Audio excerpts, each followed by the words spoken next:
Hola a todos, bienvenidos al canal. Esta vez vamos a repasar los hidratos de carbono. ¿Y qué son los azúcares?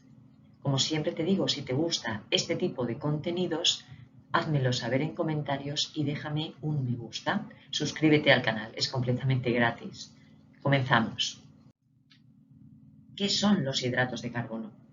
Los hidratos de carbono son compuestos orgánicos constituidos por átomos de carbono, hidrógeno y oxígeno. Además, realizan funciones esenciales en nuestro organismo. Entre ellas, nos proporcionan energía, forman parte de nuestras células y tejidos e intervienen también en funciones celulares específicas, por ejemplo, formando parte de la estructura de los ácidos nucleicos, ARN y ADN, y también uniéndose a proteínas en un proceso que se denomina glucosilación. Cuando existen alteraciones en el metabolismo de estos compuestos, aparecen enfermedades como la diabetes mellitus. Os dejo en la cajita de información el enlace al vídeo donde explico las principales características de la diabetes mellitus. Los hidratos de carbono pueden ser hidratos de carbono complejos, es decir, están constituidos por unidades mucho más pequeñitas, lo que conocemos como monosacáridos, que se unen entre sí formando cadenas lineales y ramificadas, y los hidratos de carbono simples. Estos hidratos de carbono simples en general pueden denominarse azúcares. Los azúcares o hidratos de carbono simples proceden de la degradación de los hidratos de carbono complejos, bien mediante el cocinado, la digestión, etc. Y además nuestro organismo también puede sintetizar hidratos de carbono simples. Uno de ellos, el más representativo, es la glucosa. Os dejo aquí, como veis, la estructura esquemática de la glucosa. La glucosa es el principal hidrato de carbono circulante en sangre y sus niveles están regulados por la insulina y el glucagón. También existen otras hormonas que intervienen en la homeostasis de la glucosa, como son la adrenalina y el cortisol. Y os voy a dejar en la cajita de información el enlace al vídeo donde explico cómo se regulan esos niveles de glucosa, qué factores intervienen en la homeostasis de la glucosa y qué ocurre también durante el ayuno. Bueno, la glucosa cumple funciones esenciales también. Es la principal fuente de energía. De hecho, para algunos tejidos, tipo glóbulos rojos o eritrocitos, médula renal, cerebro, esperma, la glucosa constituye la principal y única fuente de energía y muchos tejidos utilizan esta glucosa para obtener energía, como digo, mediante un proceso que se denomina glucólisis. Por otro lado, también sirve como almacenamiento de energía y en los vertebrados esta energía se almacena en forma de glucógeno. Os voy a dejar en la cajita de información también un enlace al vídeo donde desarrollo o explico algunas preguntas sobre cómo se almacena esa energía en forma de glucógeno, cuáles son las enzimas que intervienen en la degradación del glucógeno, qué molécula se obtiene a partir de la degradación del glucógeno, que es la glucosa 6-fosfato, etc. Os dejo, como digo, en la cajita de información el vídeo. Bueno, también decir que aunque no es objeto de tema del vídeo, pero respecto al glucógeno sí que os comentaré que puede haber alteraciones en el metabolismo de este compuesto. Son enfermedades relacionadas con el depósito de glucógeno, bien debidas a que hay una alteración en la síntesis o bien en la degradación, y los principales órganos afectados serían el hígado y el tejido muscular. Si estuvierais interesados en conocer algo más sobre las alteraciones metabólicas del glucógeno, hacedmelo saber en comentarios y prepararé un vídeo sobre ello. Bueno, además, cuando a través de la dieta ingerimos hidratos de carbono, el proceso de absorción de estos difiere. Por ejemplo, no es lo mismo cuando tomamos hidratos de carbono complejos, que están formados por cadenas de monosacáridos unidas entre sí. Nuestro intestino, nuestro organismo, debe invertir mucho mayor tiempo en degradar estas moléculas y separar estas moléculas para obtener unas moléculas mucho más pequeñitas que puedan absorberse a través de nuestras vellosidades intestinales, a través de los capilares intestinales.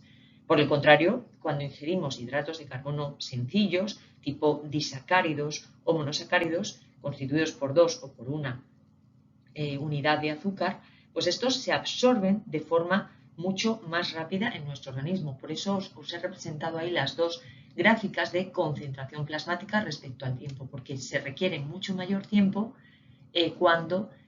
mucho mayor tiempo de absorción, de que se alcancen esas concentraciones plasmáticas, y son mucho más prolongadas en el tiempo y mucho más estables que cuando, por ejemplo, tomamos azúcares simples, donde las concentraciones plasmáticas llegan con mucha más rapidez a nuestra sangre. Bueno, hay, como digo, el principal azúcar, el más representativo, es la glucosa. La glucosa, cuando nos hacen una analítica en sangre, lo que nos miden es los niveles de glucosa. De hecho, eso sirve, por ejemplo, para saber si una persona tiene problema de diabetes, por eso se mide la glucosa en ayunas. Pero también la glucosa puede medirse en otros líquidos corporales o en otros, por ejemplo, orina. Se puede medir glucosa en orina, que es un indicativo también, se suele medir, por ejemplo, en personas con diabetes mellitus, porque, en fin, la concentración o la carga de glucosa en sangre es tan alta que a veces, si no debería de eliminarse en condiciones normales, nunca debería de haber glucosa en orina, pero algunas veces es tanta la sobrecarga de glucosa en sangre que puede pasar a través del filtrado glomerular y se eliminaría en orina. También puede medirse glucosa en líquido cefalorraquídeo, es LCR, y en otros líquidos corporales. Y, como digo, por supuesto, en sangre. Si estáis interesados también en saber el significado clínico de estas mediciones de glucosa, hacedmelo saber en comentarios y también prepararé un vídeo sobre ello. Pues además de la glucosa, también existen otros azúcares, otros hidratos de carbono simples que, como digo, pueden ser monosacáridos o disacáridos. Bueno, yo os he puesto algunos representativos, pero hay muchísimos más. Por ejemplo, la galactosa. La galactosa la obtenemos de la leche. Es un monosacárido que está constituido se obtiene a partir de un disacárido, que es la lactosa, que es el disacárido por excelencia de la leche, que está formado por glucosa y galactosa. Es lo que se denomina ese disacárido como lactosa.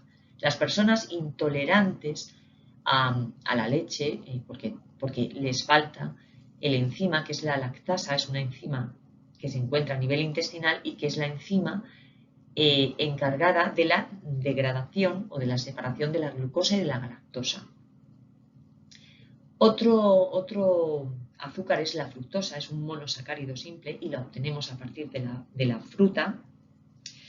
Pero, ¿qué es lo que conocemos habitualmente como azúcar? Es decir, el azúcar de la mesa, el azúcar que tú utilizas para endulzar el café o, en fin, un postre.